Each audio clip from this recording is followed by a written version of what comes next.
Pernahkah kalian bertanya-tanya, apa yang sebenarnya terjadi sebelum segala sesuatu dimulai? Kita sering mendengar kisah tentang makhluk-makhluk perkasa yang turun dari langit dan membentuk ulang planet kita sesuka mereka. Tapi, bagaimana jika saya katakan bahwa catatan tertua umat manusia menceritakan kisah yang sama sekali berbeda? Hari ini, kita akan membahas apa yang sebenarnya diungkapkan oleh teks kuno Sumeria tentang dunia sebelum bangsa Anunnaki mengubah segalanya. Saya berjanji, di akhir video ini, kalian akan melihat sejarah asal-usul kita dari sudut pandang yang jauh berbeda.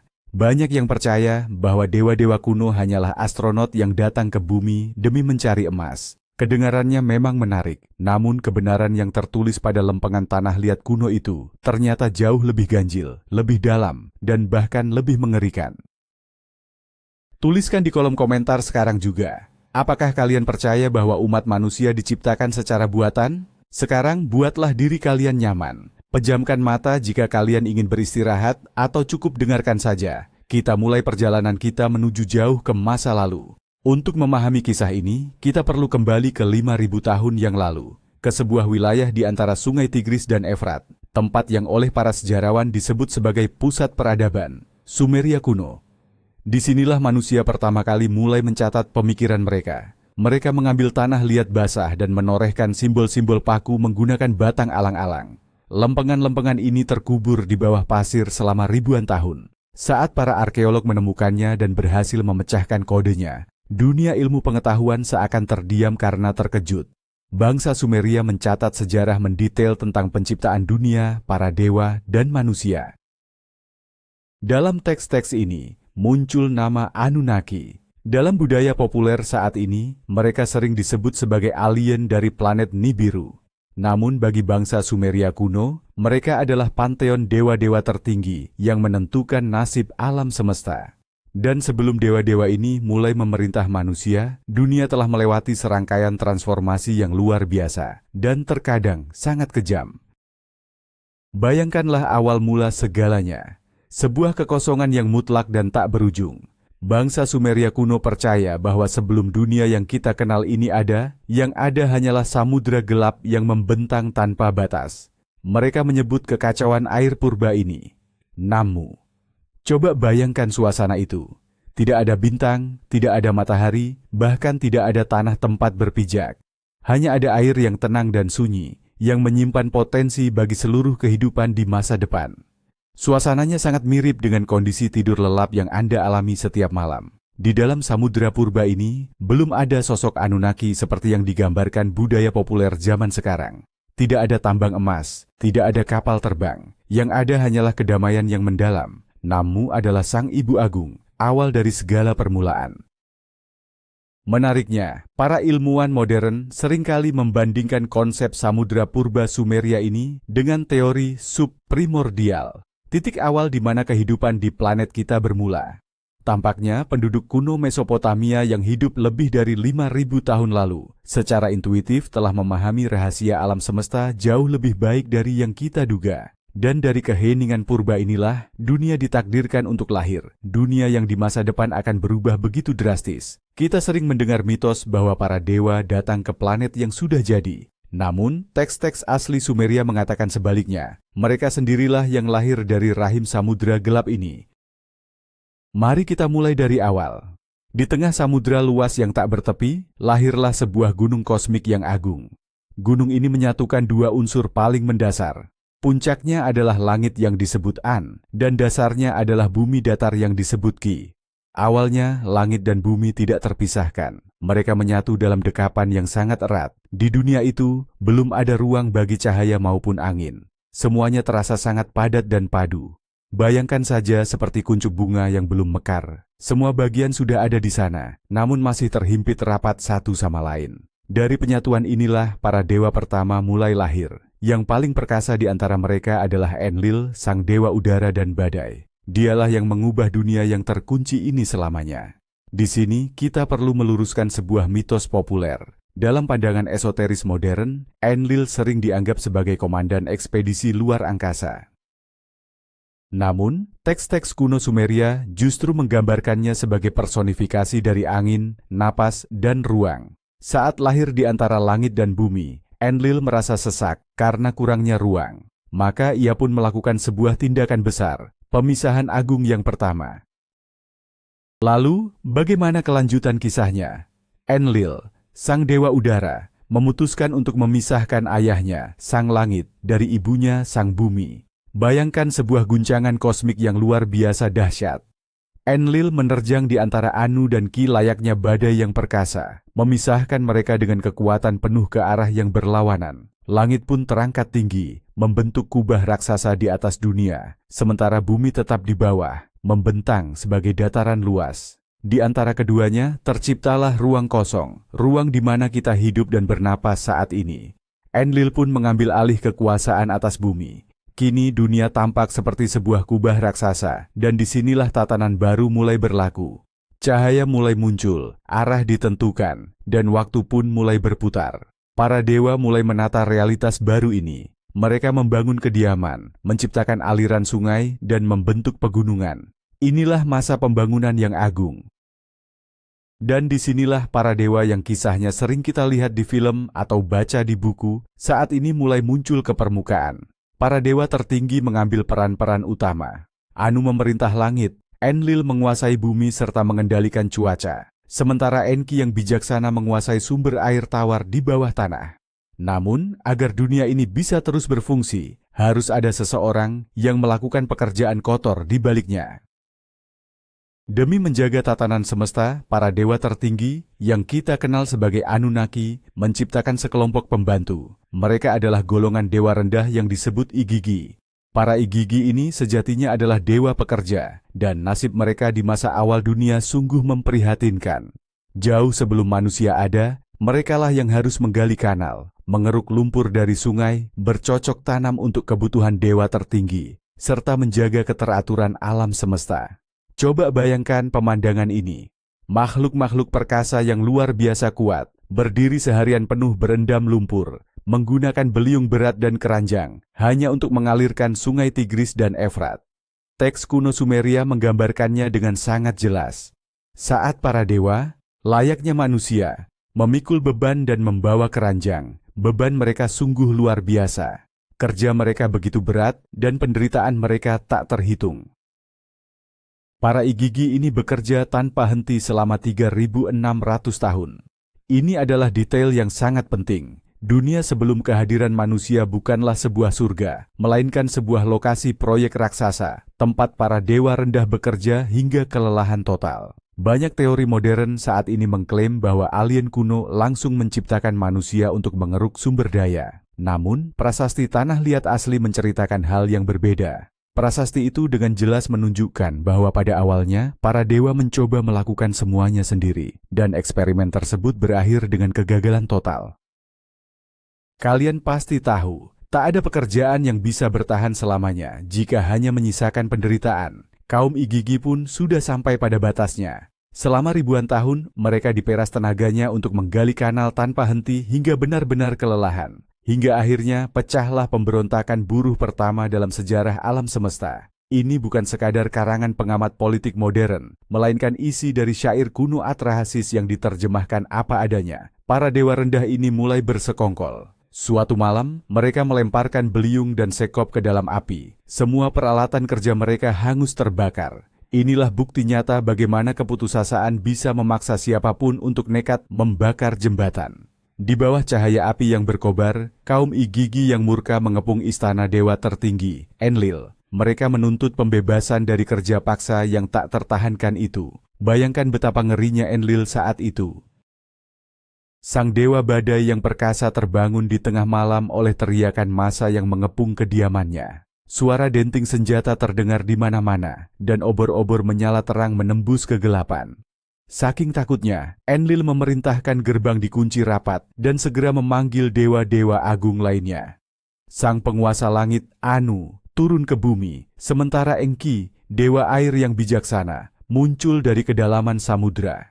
Mereka mengadakan rapat besar untuk menentukan nasib para pemberontak. Namun, mereka sadar bahwa menghukum kaum Igigi bukanlah pilihan. Jika mereka dihukum, lalu siapa yang akan menggali kanal dan mengelola ladang?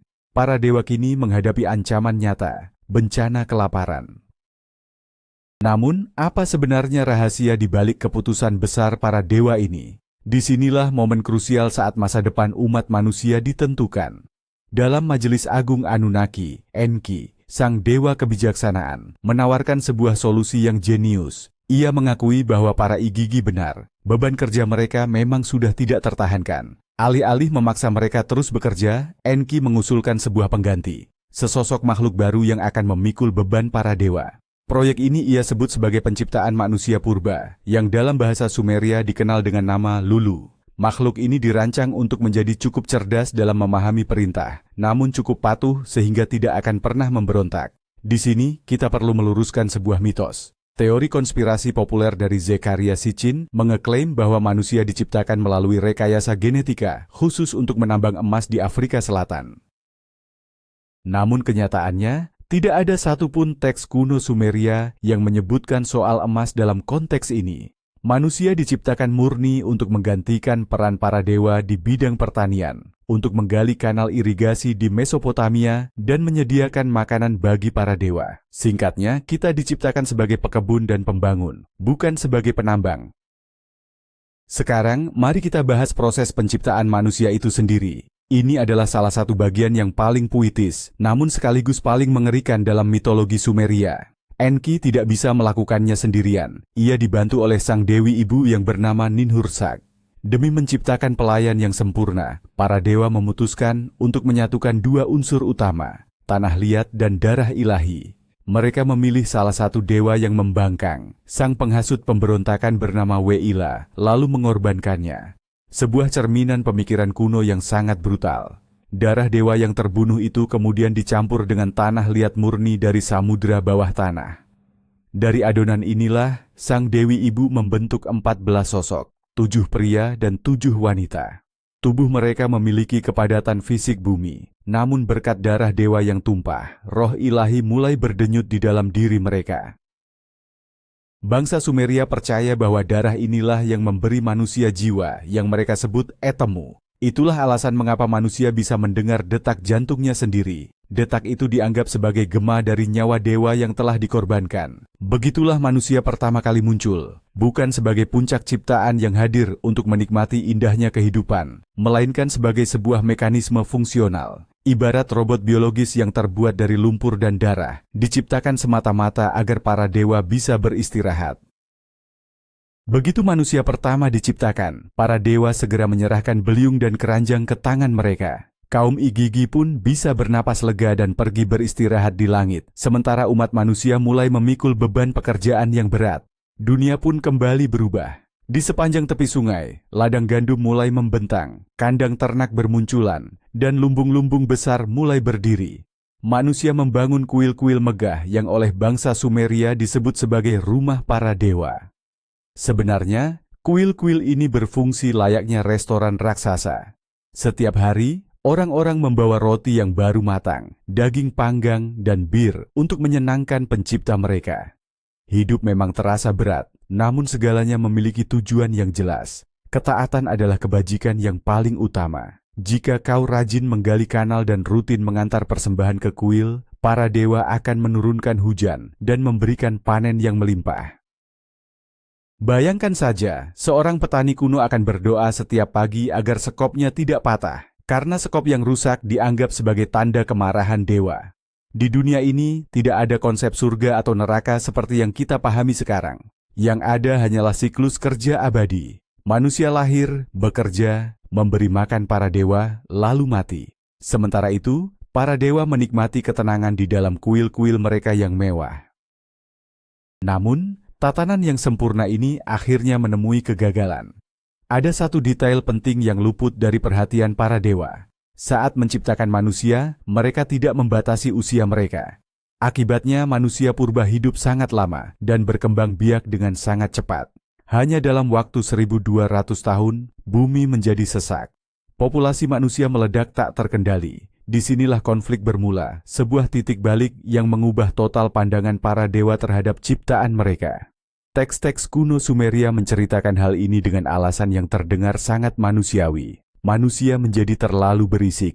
Bayangkan jutaan orang yang tiada hentinya menggali, berteriak, membangun rumah, bernyanyi, dan melahirkan anak. Kebisingan yang konstan ini terdengar hingga ke langit. Dewa Enlil, sosok yang dulu memisahkan langit dan bumi, kini tidak bisa memejamkan mata. Ia menderita insomnia yang parah. Suara gaduh manusia begitu mengusiknya, hingga rasa kesal itu berubah menjadi kebencian yang mendalam. Terdengar konyol memang, seorang dewa murka hanya karena masalah kebisingan, namun dampaknya sungguh fatal. Enlil memanggil dewan para dewa dan menyatakan bahwa hiruk-pikuk umat manusia telah merampas waktu tidurnya. Ia menuntut agar populasi mereka dikurangi. Ia memutuskan untuk memusnahkan mereka yang sebenarnya diciptakan hanya untuk melayaninya. Akhirnya, Enlil mengambil keputusan yang sangat kejam. Ia mendatangkan wabah penyakit yang mengerikan kepada umat manusia. Ribuan orang tewas seketika. Mereka mati tergeletak begitu saja di ladang-ladang dan jalanan kota. Namun, di saat itulah Dewa Enki muncul. Dialah sosok yang dulu menggagas penciptaan manusia. Enki memiliki kasih sayang layaknya seorang ayah terhadap umat manusia. Bagaimanapun juga, mereka adalah mahakaryanya. Ia tidak ingin melihat manusia punah begitu saja. Secara diam-diam, Enki menghubungi seorang pria bijak bernama Atrahasis dan mengajarinya cara melawan wabah tersebut. Enki menyarankan agar orang-orang berhenti memuja dewa-dewa lain dan hanya memberikan persembahan kepada sang dewa penyakit itu sendiri. Siasat cerdik ini berhasil. Dewa penyakit merasa sangat tersanjung dengan perhatian khusus tersebut, hingga ia pun menghentikan wabahnya. Manusia kembali berkembang biak dan suasana kembali menjadi bising. Hal ini membuat Enlil murka. Ia sadar ada seseorang yang sedang menyabotase rencananya. Maka, ia pun mendatangkan kekeringan hebat ke muka bumi. Hujan berhenti turun, sungai-sungai mengering, dan ladang-ladang berubah menjadi debu. Kelaparan yang sangat mengerikan pun melanda. Dalam catatan kuno disebutkan betapa ekstrimnya situasi saat itu, hingga orang-orang terpaksa memakan anak-anak mereka sendiri. Namun, lagi-lagi Enki turun tangan dan secara rahasia membantu manusia menemukan sumber air. Perseteruan antara Enlil dan Enki inilah yang menjadi inti atau poros utama dari seluruh mitologi Sumeria. Habis sudah kesabaran Enlil, ia akhirnya memutuskan untuk melepaskan senjata yang paling mematikan. Ia mendesak para Anunnaki, para dewa agung, untuk mengikrarkan sumpah suci agar tetap bungkam. Tak seorang pun boleh membocorkan rahasia tentang bencana dahsyat yang akan datang. Enlil bertekad melenyapkan umat manusia dari muka bumi dengan banjir besar. Rencananya adalah membuka pintu-pintu langit hingga seluruh dunia tenggelam. Sepertinya, nasib umat manusia sudah di ujung tanduk. Namun, Enki, sang dewa kebijaksanaan, menemukan celah cerdik dalam sumpah tersebut. Ia memang dilarang bicara langsung kepada manusia, tapi tak ada larangan untuk bicara kepada benda mati. Enki pun mendatangi gubuk alang-alang tempat pengikut setianya, Atrahasis, sedang terlelap. Dari balik dinding gubuk itu, Enki mulai berbisik pelan. "Wahai dinding, dengarlah. Wahai gubuk, simpanlah pesanku. Robohkan rumahmu, dan bangunlah sebuah kapal. Tinggalkan segala hartamu demi menyelamatkan nyawamu." Inilah bukti kecerdikan dewa yang sangat luar biasa. Begitu terbangun, Atrahasis mendengar suara dari balik dinding itu dan langsung memahami maknanya. Ia segera mengumpulkan para tukang kayu untuk membangun bahtera raksasa, lalu melapisinya dengan aspal panas di setiap sisi agar kapal itu kedap air dan tidak bocor. Atrahasis berhasil merampungkan bahteranya tepat sebelum bencana besar melanda. Ia segera membawa keluarganya, benih-benih tanaman, serta berbagai jenis hewan ke dalam kapal. Dan seketika itu juga, langit seakan pecah. Catatan kuno Sumeria tentang banjir ini terasa begitu nyata hingga mengerikan. Angin menderu layaknya ringkikan keledai liar, kegelapan pekat menyelimuti bumi, dan air bah menyapu manusia seolah mereka hanyalah batang-batang alang-alang. Bahkan para dewa pun ketakutan melihat kehancuran yang mereka ciptakan sendiri. Mereka melarikan diri ke langit tertinggi dan saling berhimpitan karena takut, persis seperti anjing-anjing kedinginan yang kehujanan. Badai itu mengamuk selama 7 hari dan 7 malam. Seluruh dunia berubah menjadi satu samudera luas yang keruh dan tak bertepi, kembali ke wujud aslinya, seperti saat awal mula penciptaan, sebelum para dewa ada. Seluruh peradaban dan kota-kota yang dibangun dengan susah payah oleh kaum Igigi dan manusia, kini sirna tanpa sisa. Enlil mengira ia akhirnya bisa lepas dari kebisingan dan tidur dengan tenang. Namun, saat air mulai menyurut, para dewa tersentak oleh satu kenyataan pahit. Mereka telah memusnahkan mereka yang memberi mereka makan. Hanya dalam beberapa hari, rasa lapar yang hebat mulai menyiksa para dewa. Kuil-kuil mereka telah hancur, dan kini tak ada lagi yang memanggang roti ataupun menyajikan daging bakar bagi mereka. Ketika Bahtera Atrahasis akhirnya menepi di puncak gunung, hal pertama yang ia lakukan setelah mendarat adalah memberikan persembahan kepada para dewa. Ia menyalakan api dan mulai memanggang daging. Aroma lezatnya pun membubung tinggi ke langit. Disinilah teks kuno itu menggambarkan sebuah momen yang sangat ironis. Para dewa mencium aroma harum tersebut dan langsung mengerumuni sesaji itu layaknya lalat. Coba bayangkan pemandangan ini. Bangsa Anunnaki yang agung dan perkasa, para pencipta alam semesta, kini tampak lapar dan memprihatinkan. Mereka berkerumun di sekeliling api unggun seorang manusia fana, karena mereka sadar bahwa tanpa manusia, mereka tidak bisa bertahan hidup. Momen ini menjadi titik balik dalam sejarah. Enlil, yang awalnya murka karena masih ada manusia yang selamat, akhirnya mulai luluh. Para dewa menyadari bahwa mereka membutuhkan manusia sama besarnya dengan manusia membutuhkan mereka. Sebuah hubungan simbiosis. Namun, demi mencegah terjadinya ledakan populasi di masa depan, Enki menetapkan aturan baru. Sejak saat itu, wanita mulai mengalami kesulitan saat melahirkan. Berbagai penyakit anak-anak muncul, dan para pendeta wanita di kuil-kuil tertentu dilarang memiliki keturunan. Umur manusia pun menjadi lebih singkat. Begitulah keseimbangan dunia yang baru tercipta, tatanan yang masih kita jalani hingga saat ini. Pasca air bah, dunia harus dibangun kembali dari awal. Namun kali ini, para dewa memutuskan untuk tidak lagi memimpin manusia secara langsung, melainkan melalui perantara. Dari sinilah lahir konsep takhta suci yang diturunkan dari langit dalam mitologi Sumeria. Para dewa memilih raja dari kalangan manusia untuk menjadi perpanjangan tangan kehendak mereka di bumi. Kota suci Eridu menjadi kota pertama yang dibangun kembali setelah banjir besar itu. Sebuah kota yang dipersembahkan khusus bagi dewa Enki. Para dewa pun secara harfiah menurunkan lambang-lambang kekuasaan dari langit, mahkota, tongkat kerajaan, dan takhta. Sang raja pun menjadi jembatan penghubung antara langit dan bumi. Mereka membangun zigurat, piramida berundak yang megah, di mana para pendeta berkomunikasi dengan para dewa di puncaknya. Satu hal yang unik dari sistem ini adalah sang raja bukan sekadar penguasa, melainkan dianggap sebagai pekerja utama. Dalam perayaan-perayaan penting, sang raja akan memikul keranjang berisi tanah liat secara simbolis. Ini adalah pengingat bahwa ia tidak melupakan tujuan awal penciptaan manusia, bahwa setiap jiwa, dari rakyat jelata hingga penguasa, diciptakan hanya untuk mengabdi. Hierarki yang ketat inilah yang menjaga keteraturan dan stabilitas di dunia baru setelah air bah. Namun, bagaimana sebenarnya cara para dewa mewariskan pengetahuan kepada manusia untuk membangun sebuah peradaban? Dalam teks-teks Sumeria kuno, terdapat sebuah konsep unik yang disebut Me. Me seringkali diterjemahkan sebagai titah atau hukum ilahi. Menariknya, Me bukan sekadar aturan abstrak.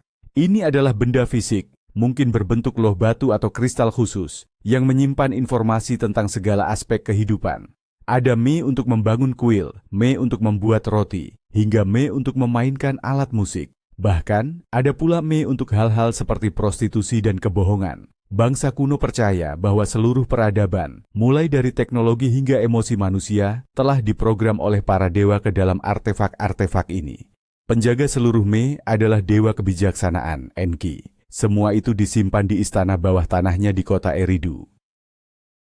Selama hukum-hukum ini berada di tangannya, dunia berjalan dengan sangat teratur, layaknya mesin yang bekerja dengan sempurna. Konsep ini sangat mirip dengan program komputer atau basis data masa kini. Tanpa program yang tepat, sebuah perangkat tidak akan bisa bekerja. Begitu pula tanpa Me yang sesuai, sebuah kota tidak akan mungkin berkembang dan makmur. Itulah mengapa, siapapun yang menguasai hukum-hukum ini akan memiliki kekuasaan yang mutlak. Ada sebuah mitos unik dan sangat penting tentang bagaimana peradaban ini bisa tersebar ke berbagai kota. Kisah ini berawal dari Inanna, sang dewi cinta dan perang sekaligus pelindung kota Uruk, yang bertekad menjadikan kotanya sebagai yang paling berjaya. Suatu hari, ia mengunjungi Dewa Enki, yang kemudian menyambutnya dengan pesta perjamuan yang sangat mewah. Di sana para dewa berpesta sambil meminum banyak bir dan anggur. Begitu Enki mulai mabuk berat, hatinya menjadi sangat lembut dan murah hati. Inanna pun memanfaatkan kesempatan ini untuk meminta berbagai yaitu hukum-hukum suci yang mengatur kehidupan. Dalam kondisi mabuk, Enki memberikan lebih dari 100 hukum dewa kepadanya. Mulai dari rahasia menulis, seni, kerajinan tangan, hingga kekuasaan untuk memerintah negeri lain. Tanpa membuang waktu, Inanna segera mengangkut semua harta karun itu ke perahu surgawinya dan bergegas pergi. Saat Enki terbangun dan sudah sadar sepenuhnya, ia terkejut bukan main menyadari segalanya telah hilang. Ia segera mengirim monster-monster laut untuk mengejar Inanna, tapi sayangnya semua sudah terlambat. Inanna berhasil membawa pengetahuan itu ke Uruk, dan sejak saat itu kota tersebut berkembang sangat pesat. Mitos ini mematahkan anggapan bahwa para dewa adalah sosok alien yang sempurna dan tidak punya perasaan. Nyatanya, dewa-dewa Sumeria itu suka minum-minum, sering bertengkar, merasa iri, bahkan saling menipu. Mereka sangat mirip dengan manusia, bedanya, mereka memiliki kekuatan yang luar biasa. Sekarang, mari kita menilik tempat yang paling ditakuti oleh bangsa Sumeria. Bagaimana mereka membayangkan kehidupan setelah kematian. Bagi mereka tidak ada surga indah penuh malaikat, ataupun neraka yang membara. Alam baka mereka disebut Kur, sebuah gua raksasa yang gelap dan berdebu, jauh di kedalaman bumi. Untuk sampai ke sana, setiap jiwa harus menyeberangi sungai bawah tanah, mirip dengan perjalanan melintasi sungai Styx dalam mitologi Yunani. Di kerajaan Kur, kegelapan abadi dan keheningan mencekam raja. Penguasanya adalah Dewi Ereshkigal, saudari dari Inanna. Teks-teks kuno Sumeria menggambarkan tempat ini dengan sangat suram. Bayangkan saja, di sana orang-orang mengenakan pakaian dari bulu layaknya burung. Mereka tak pernah lagi melihat cahaya dan hanya terduduk dalam kegelapan. Makanan mereka hanyalah debu dan tanah liat. Benar-benar gambaran yang sangat menyesakkan. Tak peduli apakah Anda seorang raja besar atau budak biasa saat masih hidup, di alam bawah tanah ini, nasib semua orang sama. Anda akan mengunyah debu untuk selamanya. Satu-satunya hal yang bisa meringankan penderitaan mereka hanyalah persembahan dari kerabat yang masih hidup. Jika anak cucu lupa menuangkan air segar di atas pusara, maka sang jiwa akan mulai tersiksa oleh rasa haus yang luar biasa. Inilah alasan mengapa kehidupan sehari-hari masyarakat Mesopotamia kuno begitu kental dengan ritual dan rasa takut. Mereka selalu dilingkupi kekhawatiran akan murka para dewa atau roh leluhur. Setiap pagi senantiasa diawali dengan doa dan sesajen sederhana. Saat jatuh sakit, mereka tidak mencari dokter seperti yang kita kenal sekarang, melainkan mendatangi seorang pendeta perapal mantra. Penyakit diyakini sebagai sesosok iblis yang merasuki tubuh atas kehendak dewa yang sedang murka. Sang pendeta harus mencari tahu penyebabnya. Mungkin karena si sakit tak sengaja menginjak genangan air kotor di jalan atau mengonsumsi makanan yang tabu. Setelah itu, sang pendeta akan membentuk replika iblis dari tanah liat, merapalkan mantra di hadapannya, lalu menghancurkan atau membakarnya. Bagi mereka, sihir adalah bagian dari realitas yang sama, nyatanya dengan bertani. Orang-orang memakai jimat, membangun patung lembu bersayap di depan pintu rumah untuk perlindungan dari roh jahat, dan sangat percaya pada pertanda alam. Arah terbang burung, bentuk awan, hingga perilaku hewan, semuanya dianggap sebagai pesan rahasia dari para dewa Anunnaki. Dunia terasa begitu hidup, bernapas, namun sekaligus sangat berbahaya. Untuk bertahan hidup di dalamnya, seseorang harus patuh pada ribuan aturan kecil yang tak boleh dilanggar. Bagaimana bisa teks-teks kuno yang begitu mendalam dan kompleks ini berubah menjadi sekadar cerita tentang alien berbaju perak? Semua ini berawal dari kesalahan penerjemahan. Pada abad ke-20, seorang penulis bernama Zekaria Sitchin merilis rangkaian buku yang menafsirkan prasasti Sumeria menurut versinya sendiri. Ia mengeklaim bahwa kata Anunnaki berarti mereka yang turun dari langit ke bumi. Ia bahkan menciptakan teori tentang planet Nibiru yang katanya memiliki masa orbit 3.600 tahun. Namun, para ahli sumerologi, orang-orang yang mendedikasikan hidupnya untuk mempelajari huruf paku, geleng-geleng kepala melihat klaim tersebut. Saatnya kita meluruskan mitos ini. Kata Anunnaki sebenarnya terdiri dari akar kata An yang berarti langit dan Ki yang berarti bumi. Terjemahan yang tepat adalah keturunan bangsawan atau anak-anak langit dan bumi. Dalam teks aslinya, sama sekali tidak ada penyebutan tentang laboratorium genetik ataupun pesawat luar angkasa. Kereta terbang para dewa hanyalah metafora untuk angin dan badai. Saat penyair kuno menggambarkan dewa Enlil terbang melintasi angkasa, yang ia maksud adalah awan badai yang menyapu apapun di jalurnya. Menghubungkan bangsa Sumeria dengan teknologi penerbangan antariksa justru merendahkan cara pandang mereka yang sangat puitis dan mitologis dalam melihat dunia. Warisan asli dari teks-teks bangsa Sumeria sebenarnya jauh lebih memukau daripada teori konspirasi manapun. Melalui kepingan tanah liat ini, kita bisa melihat bagaimana kesadaran manusia mulai bangkit. Awalnya, tulisan diciptakan hanya untuk urusan praktis, seperti menghitung jumlah domba atau karung gandum. Itu hanyalah sekadar catatan inventaris yang sederhana. Namun seiring waktu, huruf paku ini mulai berkembang menjadi lebih kompleks. Hingga pada satu titik, manusia menyadari bahwa simbol-simbol tersebut bisa digunakan untuk mencatat lebih dari sekadar angka. Mereka mulai menuangkan perasaan, ketakutan, dan impian mereka ke dalam tulisan. Dari sanalah lahir puisi cinta, renungan filosofis tentang makna hidup, hingga kisah epik tentang penciptaan dunia. Mereka mencoba mencari jawaban atas pertanyaan besar. Mengapa hujan turun? Mengapa manusia harus mati? Dan mengapa kita harus bekerja keras?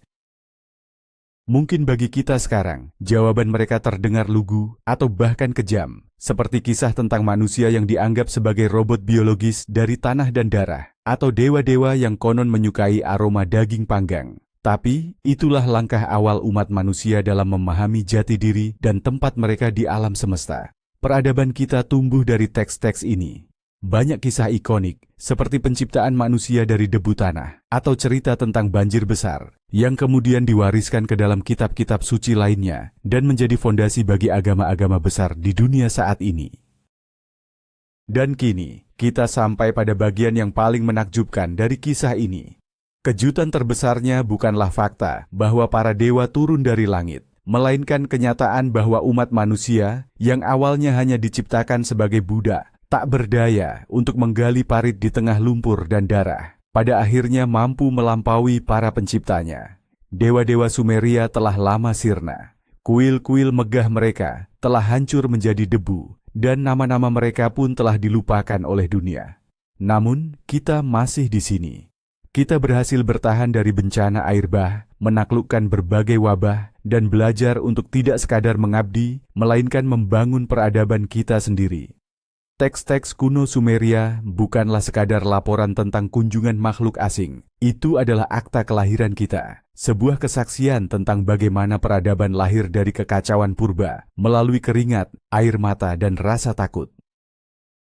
Sebelum kedatangan Anunnaki, dunia hanyalah jurang kegelapan yang sunyi. Bersama mereka, dunia berubah menjadi mesin yang teratur namun kejam. Namun, justru di bawah tekanan itulah manusia belajar untuk berpikir, menulis, dan mulai mempertanyakan keberadaan mereka.